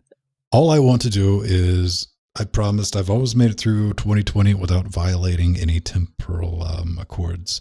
But maybe for a little YOLO is I want to grab one of these and mail it to Apple and send it to Apple in 1980. Just to see what they come up with. They would have never gone x86. Well, Never. You got to think about like, well, this is this when you compare it to like the original like Apple all-in-one kit that you could buy. That thing was $666. Mm-hmm. Yeah. Mm-hmm. This, $100. It's $100 for the full thing with the mouse, the Charger, the power supply, HDMI cable. Basically, this is exactly what I wanted to do when I bought the original a Pi keyboard. Was exactly to do something like this, put a Raspberry Pi in there, and then the moment the Pi keyboard got here, Nori looked at it, it's like, fine, you can have it, Air. So that got put on hold for a little bit, but now if it comes with the Raspberry Pi, and it is, I saw that probably that same teardown, the PCB, I can see a lot of people buying this, just ditching the keyboard altogether and taking that very long PCB and putting it to use because of how all the ports are distributed and how much, thinner it is because you're basically just limited by the height of the Ethernet, which is actually less than the USBs. That form factor would fit like really nice, like on a cricket bat, wouldn't it? Cricket bat, the back of a TV. Yeah. I like it. It's definitely priced to sell. Maybe by this time next year you'll be able to get one. Unless you're preparing to pay $250, $300 or whatever you're going to be paying on the eBays. Yeah. Scalp. That's unfortunate. That's very, very unfortunate, but that's going to definitely be a thing. And they are going to be making the Pi 400 until guaranteed 2026. Okay, so you got plenty of time. Yeah. I think the first thing I would have to do with it is super hot glue some weights in it because that looks exceedingly light. Because there's nothing more entertaining than plugging in the HDMI cable than having the HDMI cable lifted into midair. I'm kidding. There are some things slightly more entertaining than that, but don't get your hopes up. Hey, Android 11 is come to the Pi 4. It has, not by official means yet. Hey. This is a third-party ROM, which is available. It was developed by Max Wenninger, however you want to say it. It's Android 11. It's based on the OmniROM, and you can load it up on the Raspberry Pi 4. There are some caveats at this point. You're stuck in tablet mode, so some applications that will try and force phone mode back on, you've seen those. It's the ones that only work in vertical orientation. Those will freak out very, very quickly. And it would be nice because it's Android 11. That's so better than it freaking desktop? out like very slowly. Yeah. It's still a Pi 4. It's not going to be very, very fast. It's very methodical with its freaking out. Very deliberate. Yeah. But yeah, it is. I would like to see, because it is Android 11, so I would very much like to see desktop mode. That would be really nice. Yeah. But yes. No, the tablet mode is all you're getting. Well, tablet mode will have the benefit of being usable. Yes. That's the thing which that would give it a mention. Another thing, I got this up. If you're a patron, you know what I'm talking about, so excuse everything. But for public consumption, so we don't really like doing paywalls, but the video for the Raspberry Pi Zero SSH and Wi-Fi without a keyboard, I really should call this a silly Raspberry Pi trick, because that's what it is.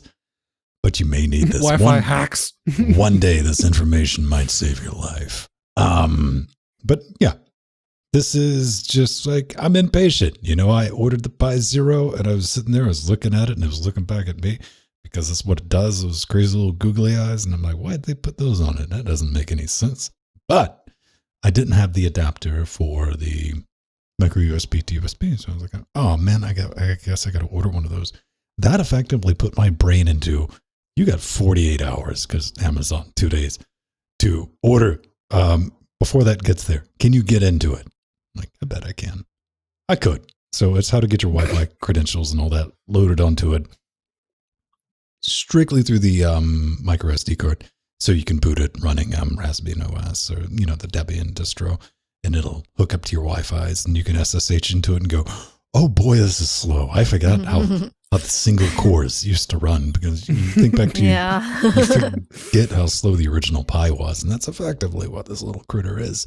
but it does work. Also, with what is it? The other one I did, that's also out. I don't know if we mentioned that last week. If you want to make a webcam, I got you covered, man. You can finally see the difference in quality. Look at me. And you can see Ven do the shimmy shammy. That's Jill thinks that's dancing, which is more entertaining than anything else in the world.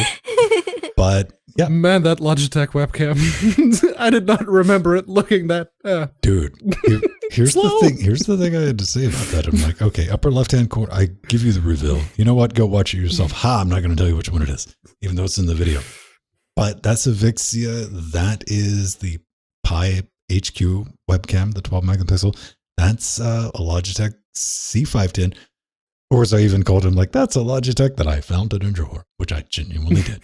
And then, of course, the camera that I'm using right now, which is a Nikon D3400. Plugged into a Blackmagic encoder card. Everyone wonders, like, how do you do that? And they ask me questions. Where did you get one for $100? It's called Broken. That's where I got it on eBay. Does the HDMI out work? Okay. That was pretty much it. He's like, but what about the lens? I used one from my D80 from a decade ago. So yeah, that's it, beautiful people. Do we got some feedback? We got a little bit of feedback. We do. Pedro, teeny tiny little bit of feedback. Tell the people where they can get a hold of us. You can get a hold of us by running down the street and try and catch us as we run away to maintain our social at the distancing. Raspberry Pi store. Well, outside the Grand Central, but yes. You can absolutely try and find us in person, although with the whole lockdown thing, at least here in the UK, might be a bit difficult. So best way to get in touch with us, go to linuxgamecast.com, hit the contact button, fill out the form. Select LWDW on the show box so that we will get your feedback and it won't be misconstrued as a little bit of hate mail for that Saturday show. What we do. Dude, I made the mistake. This is something I just updated it on our YouTube because, you know, YouTube has a thing for like business inquiries. Mm-hmm. And I've had it where it just said, use the contact form at. I say, no, this is not a valid email address. No, I had to weigh the options. Like, do I need to make that one? Because I will. YouTube. It will resolve. Yeah, I can spool that email account up real quick. But I was like, okay, let's just put it to show in case somebody just immediately that afternoon. Pedro, we have a company that wants us to review a conference microphone. Oh boy.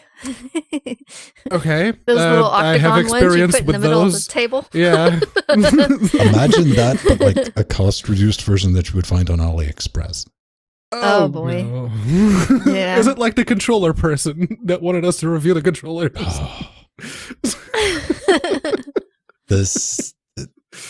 It's a thing of beauty. Maybe we'll pull that up next week. But Matt wrote in using our forums, and he's like, yo, check this out, you crazy kids. The Android remote. Hey, peeps of LGC. Been a long time and rather silent watcher. All right. Our favorite.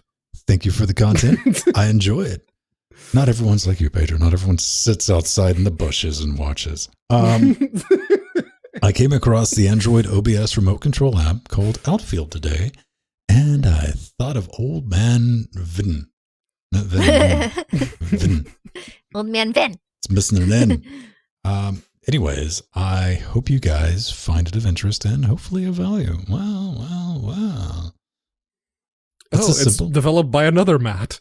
Ah, it's Matt's all the way down, baby. This is Matthew. But this is like a week old. Matt, thanks for sharing your project. So this is an Android app. It's using WebSockets OBS, a modified version of WebSockets OBS Java. Nice. And it's available on Android. So, okay. That's the thing. Go check it out. There's your plug. See? Yeah. It is right now very limited functionality, but it does show you. 100% on that. Use the website that I lead you to where you can set up all your menus and stuff like that and use the tablet.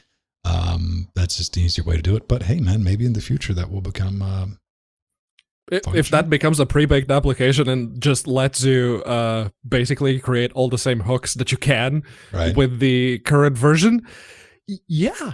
Yeah, great job. But right now, it's just bare bones. It works. It shows you the preview of the current scene. Pedro, it starts, I can't hear it stops you over my streaming stream and recording. deck. What? Your stream deck, yeah. These are tiny little things. I didn't realize this is the big one. They're stupidly expensive. Yes. Also, they're a pain to get working in Linux. Nobody tells you that. Cool. That's going to do it. We need to roll out of here. And on the way out, we're going to thank everyone in the credits. How about that? Oh, yes. Yeah, maybe. I don't know. Let's see. Do we have credits? Aw. Thanks again, the next Skinneroo, for Manifold Garden. Thanks, Steve. I mean, Toy Maker, whoever on YouTube. I like how Steve's going around commenting on videos that Jill's on. And he's like, it's not me, you guys. It's totally not Jill using Steve's account or anything. It probably is Jill. No.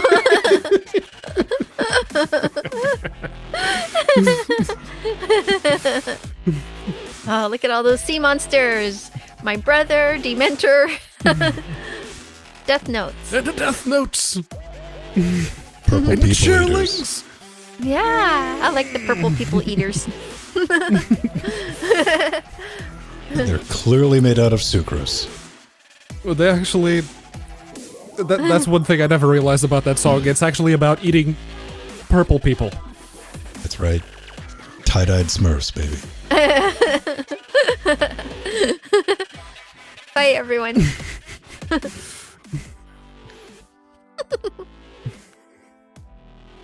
Do, do, do, do, do.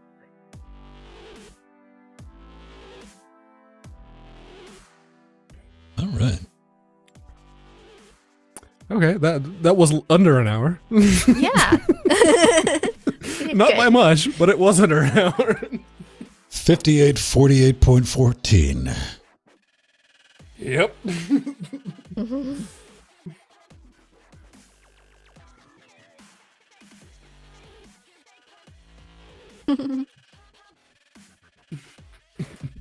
What's the volume?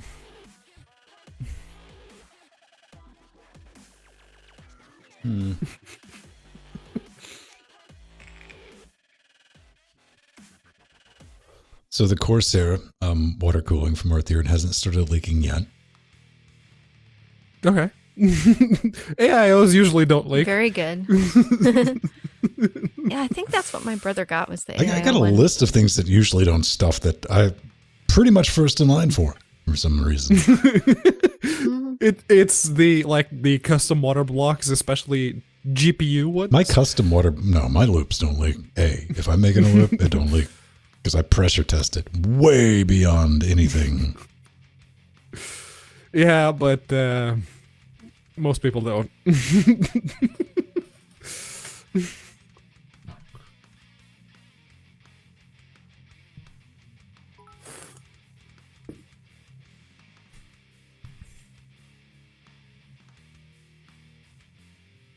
All right. Nope. That was funny, Noctilus. Thanks for the bits. Strontium. Thank you very much for the bits. Strontium nitrate, possibly.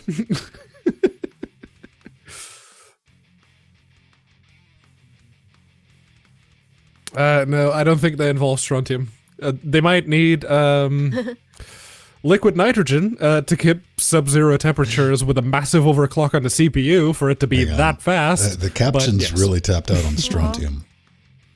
Oh, thank you, Noctilus. Nope, for I the got 100 it. I got bits. mine. It just didn't like you. Yeah. We're bit rich. We're rich, bits.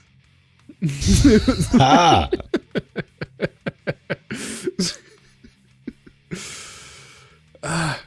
Nerds! Sorry, nerds won. Yeah, clearly. That's why social media and all that's turned into a dystopian hellhole. Yeah, yes. Yeah, if you put a certain segment of the population that's been ostracized their whole lives, and you put them in power, what do you think will happen? They'll hand over the responsibility to AI and it'll run amok. The algorithm. Hey, man, my generation created 4chan.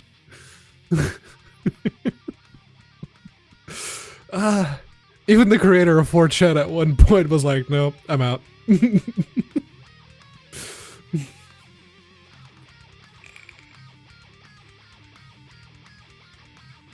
A virtual elf?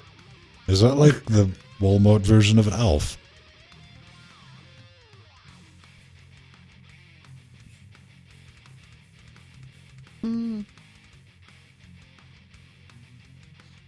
I don't know. See, and ironically, it's massively popular with the jocks.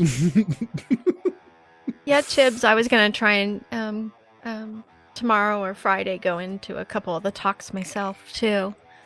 Ohio Linux Fest is virtual. Ohio? Yeah. It's one of the older Linux Fests.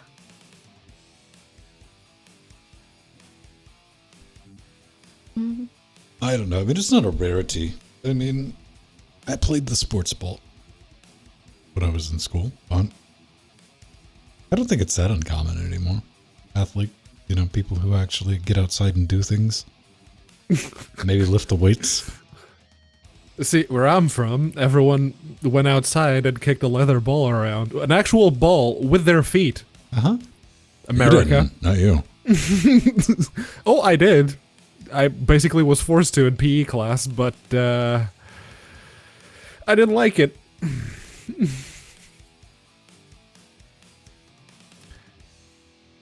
I also didn't like the whole cult of supporting millionaires running around one said ball and earning kajillions for running around a said ball.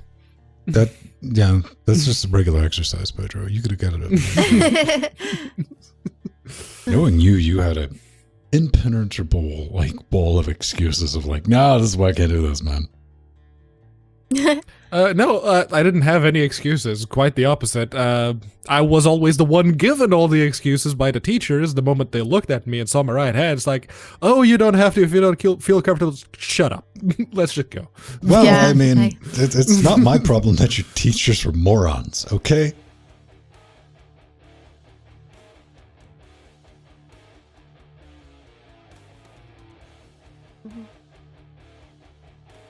I don't know. I mean, exercise, good. There's nothing wrong with a bar brawl, occasionally. I mean, who hasn't spent a night in jail? I haven't. I guess Pedro muted himself? Yeah. I haven't touched anything, bro. How did that happen? Did Jitsi Geek? I'm gonna look up what is the hotkey for muting in Jitsi. Watch it be M. Probably. No, it's not M. Let's see. Jitsi mute hotkey.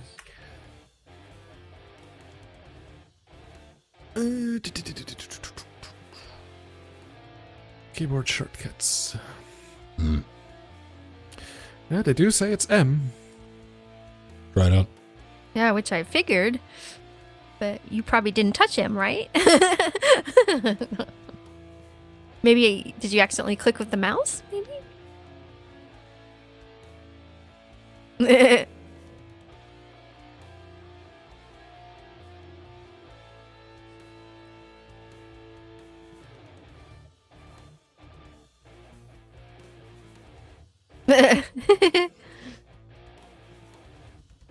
Aw, poor Pedro. What?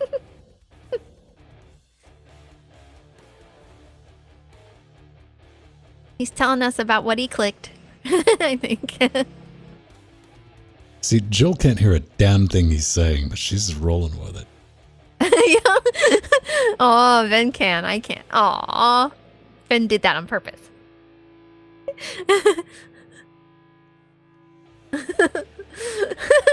No, you just got to see Pedro go, wait, of course he did. All right, never mind.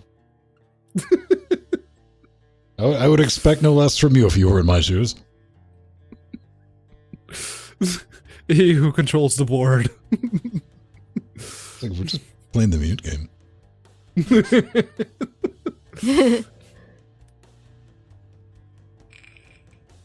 Hello, Marigawagd. Wakt.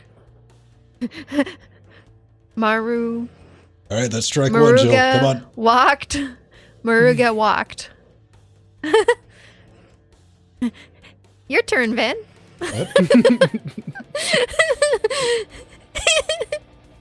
Sam. It's not Sam. It is now. I just said it was Sam. Ask Maddie. If you want to be permanently labeled. Maddie 19. Yep. No one reads that correctly anymore. It's just all Maddie. Marugawa DK. That sounds anime. Yeah, I was just gonna say that. Yeah, it does. Marugawa. Everything sounds anime to you. This song doesn't sound anime. You were chilling out. Computer And you geeks were and like, Linux geeks are man. weebs, so it's a thing. There's a big overlap. Yes, there no sure love. is. Are you trying to imply that there's a Venn diagram, Jill? Yes, there is. Venn diagram Yes. of horror. Of Linux users and anime viewers and massive nerds in Duquesne, general. Japanime. That's how we used to call it in the 90s, and then it was shortened to anime. Jill's doing it well, actually. You know, I went to the very first anime expo before it was even called the Anime Expo. Then it wasn't It was just the a Anime gathering Expo. of people. Well, it was what became the Anime Expo. Well, actually, in the early Jill, 90s. it was the actual.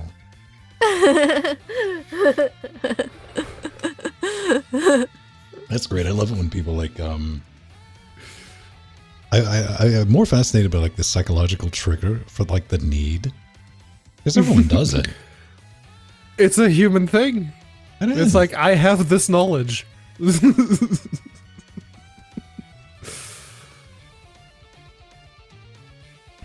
That's a Metal Gear wiki. Okay. That's Otacon. I don't. What's that? It's that guy. Thanks. He's like the tech nerdy hacker that helps you get through locked doors and gives you tips as to where enemies are in the first game. In the second game, he takes more of a side role, but then again, the whole Snake and Otacon duo takes a bit of a side role. See, man, I can appreciate and jam in a lot of stuff, like the anime. Yeah, I've watched anime, you know, Gets and stuff like that. All the fun stuff. A couple of series I paid attention to. That's it. You know, I'm like, hey, I can appreciate it. I can jam with it. A couple of things like, but when somebody tries to go deep, they're like, oh, well, what about this? And so you just start rattling off like the creators and voice actors and stuff like that. Oh, okay, not too much. Same thing with sports ball, man. I can talk about like our local collegiate footballs. I'm like, hey, yeah, that person's doing the thing, and look, he ran over there. They got points. That's pretty cool. There's like, oh yes, but what about in the 3 years ago when he was a nope, no idea. 3 years ago when he played for Maryland. But no, he got a point thing. That's cool, right? We're winning. I can enjoy some, but that's like nerding out on certain levels, man. You can do the same thing with like music. You find the thing you like and you nerd all over it. But, yeah.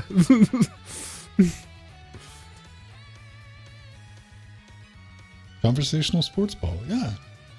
Well, it's also a good excuse to like the bars to be open at 11 o'clock in the morning.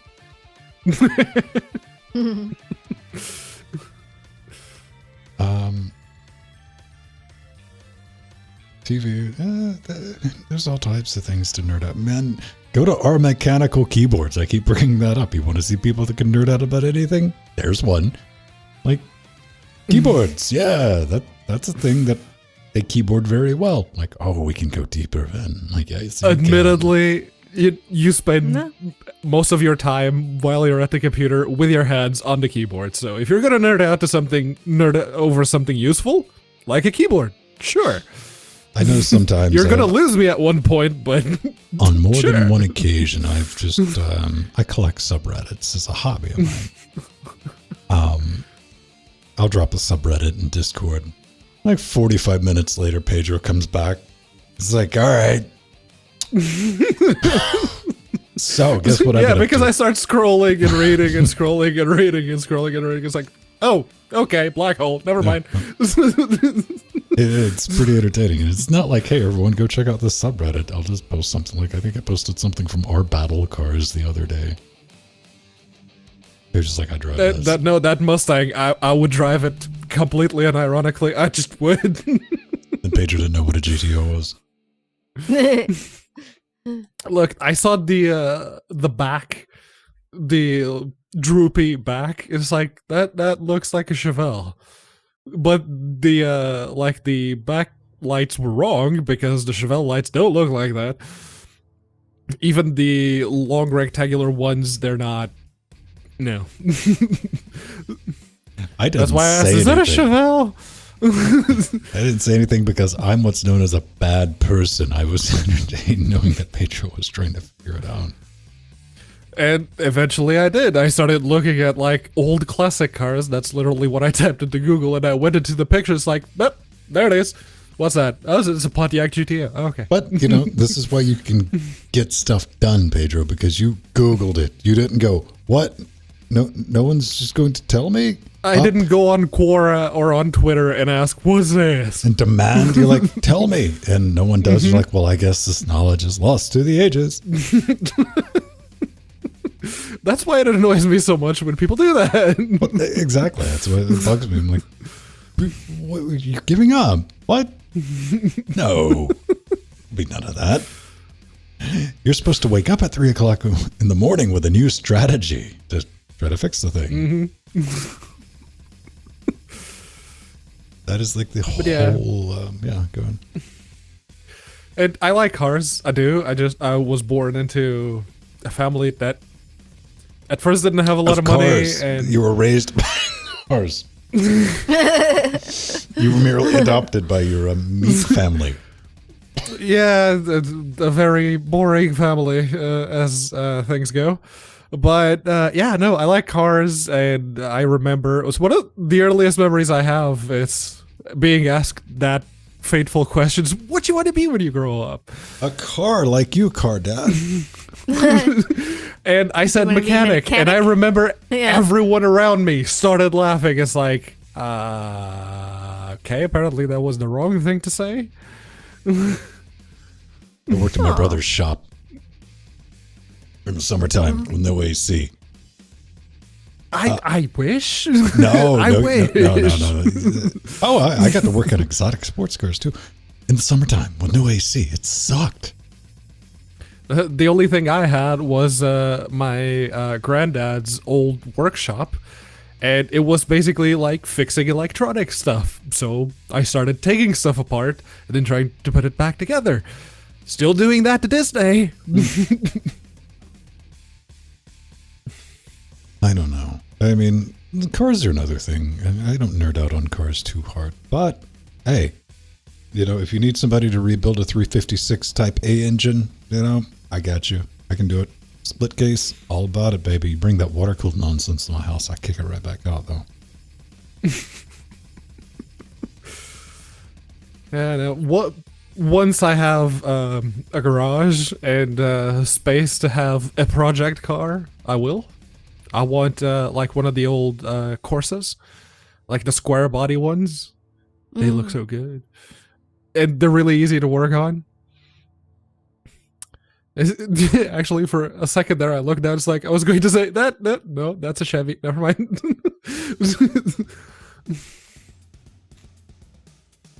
I don't know. next car I'm buying is going to be a Tesla. I've already... I just deal with it.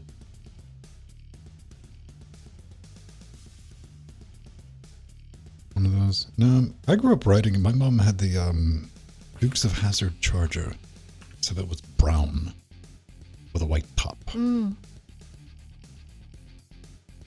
But it had a bench seat in the back. That was fun to slam into side to side on. Going around corners. Yeah. Yeah.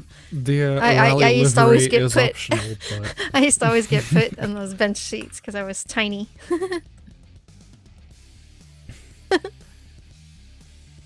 Opel Corsa, just gimme. Let me. There we go. There's one without the rally livery. I like the hatchback. Oh, come on, Discord. Are you doing this again? What's wrong with you? What do you like hatch? I mean, my 944. I mean, they were hatchbacks, but I didn't have any love for them. That one.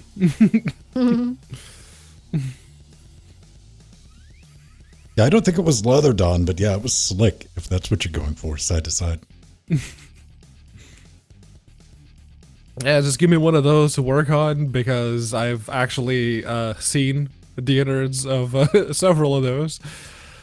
And yeah, no, I could point at things and fix them if Pedro, need be. You need to get a responsible 4-door Volkswagen like mine. I don't like Volkswagens. Mazda. A responsible Mazda. Like my old Mazda 2. No, you can't put anything in a 944 hatch. If you got the seats up, you got about that much. Yeah, I mean, well, on the big end, it was like that. You know, Yeah. it was ridiculous. Yeah, that was absolutely useless. And so were the back seats. And the most entertaining thing about the 944 is there's seat belts back there. You can't. Yeah. You can't get your calf with the front seat all the way up. I spent some time trying to crawl into that back seat just out of. Just to figure out, it's like, can I do it? No, I mean, it was useless. It would hold, they hold bowling balls very well, to give you an idea of how tight they are. You can put a bowling ball on each side or just keep it folded down. That was, you know.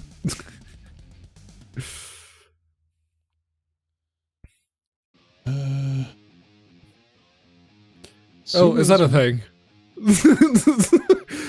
I know that there's the stereotypical cars for a number of demographics, but Mustangs. I didn't know that one had Mustangs. Yeah, that's how you spot Yeah. Pedro. Oh, I'm a great big massive lesbian. Okay. What? Let's talk about Mustangs. I like Mustangs. I do. I like the 500 GT 500 KR, the GT 350. That looks very nice. And they're not terribly expensive too, which is very tempting. But yeah, the 500 KR is definitely my favorite. Give me that Shelby badge. Nope. I'm apparently a Mopar man.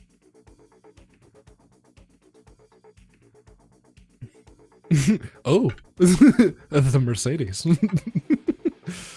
I almost bought one of those. Friend Wesley had one. He got rid of it. It wasn't doing anything. It was one of his cars that just sat in his garage and did nothing. Anyone never sell it to me.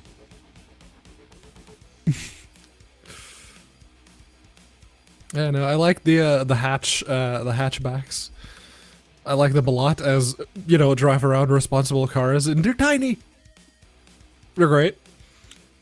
But yeah, the Mustang would be like my about as high as I go as far as supercars are concerned.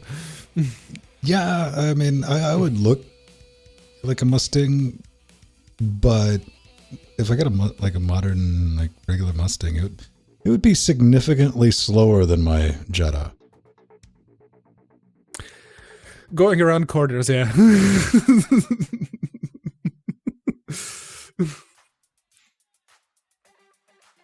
All right, beautiful people. What are you doing today, Joe? Oh. You have to think about it. You don't have any plans? Yeah. Actually, yeah. I'm going to go get some exercise and eat lunch. And I want to do that before the sun goes down. Because it goes down early now. So. That's... What are those? Hondas? Oh yeah, actually those are quite nice. It's not, the Fiat with the two-step windshield that has some beam lights. Oh, I know exactly what you're talking about. You're like, somebody really, did you genuinely buy that? Like, I get it if you have an Aztec at this point, because like I enjoyed Breaking Bad too, but yeah, the Honda Element, that's it. But what's nice about the Element is that it's got a raised back seat, which I like, so you can see over the heads of the people in front. We just get you a booster seat, dude. Chromebooks. The Fiesta SD, that's another one that I really wouldn't mind. Mm-hmm. I don't know. Back seat. Yeah, that's a people mover, man. Yeah. You got anything going on this afternoon, Pedro? Gotta make dinner. No idea what yet, but I'm sure Nori will let me know of something. I'll sit down and watch Cars. I might go watch the backlog of Doug DeMuro videos that I haven't watched in a while. Or we could sit outside and freeze to death until the Amazon releases the next episode of the Grand Tour, because that is a big yes. James May already kind of noped, said, no, I'm good. What? James May, he said that he didn't want to grow old on TV, like get to that point where you're clearly too old to be on TV. He didn't want to get there. And for me, that's basically, I'm out. Yeah. James May's got like he's got like 3 new TV projects coming up. Yeah, he does. I saw the Japan one, so. Oh yeah, I am Chibs, but I like letting him talk. I'm good like that. I will not steer you away from a hole. I'll let you walk right at it. And I'll not say a word. I'm like, all right. Everybody saw that though, right? All right, we're good. I don't need to actually. Let the train wreck talk for itself. Beautiful people. We got to bounce out of here. Tomorrow night, hopefully, if the fine coding of Bethesda, Ed's not only responsible for like the very underlying engine. Thank you, Arthur. We're gonna try to finish Wolfenstein Youngblood. Finally. We were going to do that last week. It started off right. It started off good. Then the game glitched and decided that that's right. we needed to get kicked from each other. So we spent 15 minutes getting back in the game, and it reset our checkpoint from the week before, which took us an entire hour to get back to where we started. So last week was a wash. It's just good that we both managed to keep it together until we got back to the checkpoint. So tune in tomorrow night. So, Pedro, where can they find our schedule? They can find our schedule on linuxgamecast.com or on twitch.tv/linuxgamecast. Yes. There's a schedule button. Just scroll schedule down. Button. It's right next to the muffin button, which I do have on my Stream Deck. There's a muffin button. Muffin button. Mm-hmm. There's also like a 4-way divider line that I drew in GIMP crooked because I didn't fill it. It's on there too. You could have just put in a plus and then stretched it out. Could have. Didn't. All right. We'll see you next week. Or tomorrow night and the night after that. Bye, everyone. Love you. See you next week.